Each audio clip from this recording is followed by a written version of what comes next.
And do you know where he was going that day? To the church. He was going to church. No, don't get me wrong. I mean, that place had been abandoned for almost a year. But he was looking for his brother. At the church? Yeah, there'd been reports of, pretty brutal firefight up there. He'd heard his brother might have been caught up in it. Sure, but I'm not quite clear on this. Was his brother still alive? Honestly, I don't know. I don't think he knew either. Seems like he was on his way to find out. So, his brother, he was in the army? Yes and no. It's complicated. You gotta remember it was pretty chaotic back then. Of course. Okay, let's back up a bit. Sure. What complicated the situation? Just the history of it all.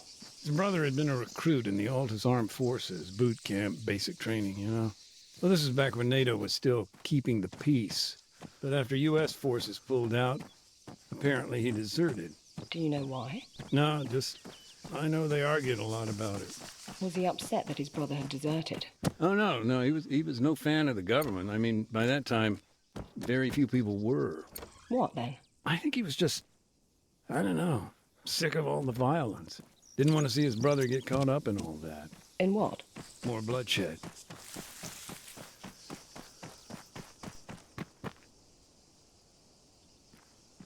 You say bloodshed? You mean with the guerrillas? Our, resident non-state actors. His brother had become dead set on joining the cause. I see. And that brings us to the church. The firefight? Yeah. U.S. forces were invading, the guerrillas were finally on the front foot. You can imagine the mess. I've seen the pictures. Right. It was more than just that, though. All those competing factions, people just disappear in that kind of chaos.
Speaking. Hey, sorry about that. Call must have dropped. The network out here is garbage.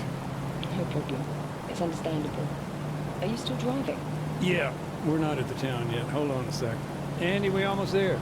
We're, a little ways out. Oh, and we need to make one quick stop, too. Thanks, bud. So, where'd we get cut off? You were telling me about the church. The landmine? The accident. Right, yeah. Well, of course, a civilian casualty like that, particularly, at a church, I guess it kind of refocused our attention here. Had IDAP been particularly active in the area? Yeah. I mean, our project had a handful of camps spread across the country. But yeah, I was in the town itself for a few months. How so? Well, for one thing, IDAP used to be based right in the heart of Rio Castro. Of course, this was all pre-war. I remember, at that time, the local military maintained a checkpoint on the outskirts of town. That was understandable. I mean, the whole area...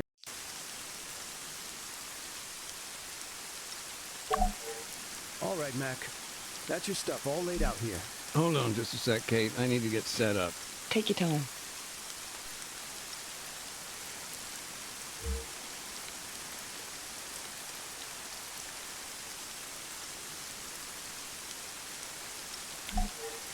All right then.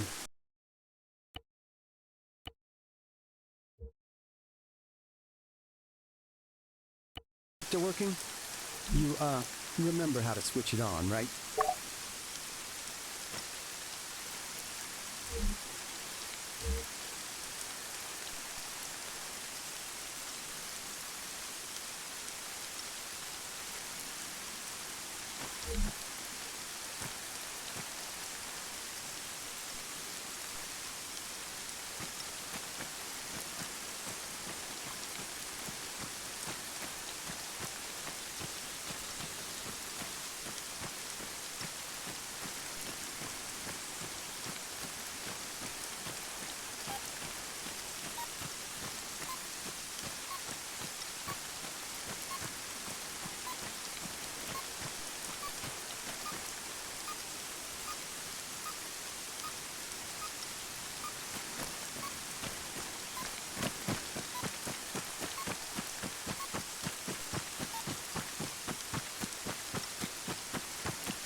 Hey, sorry, I forgot to mention, the demining toolkit, totally forgot to pack it up this morning.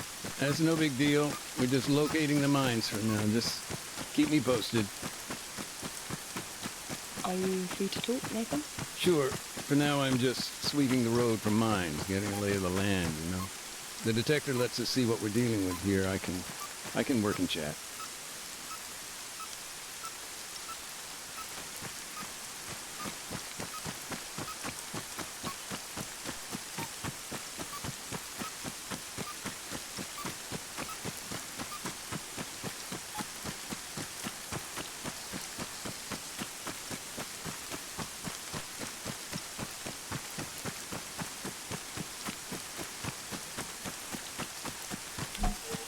Andy, I'm at the barricade. Cool, and the road? Yeah, it's what we thought. Dozen or so APs, nothing the old Bobcat can't handle.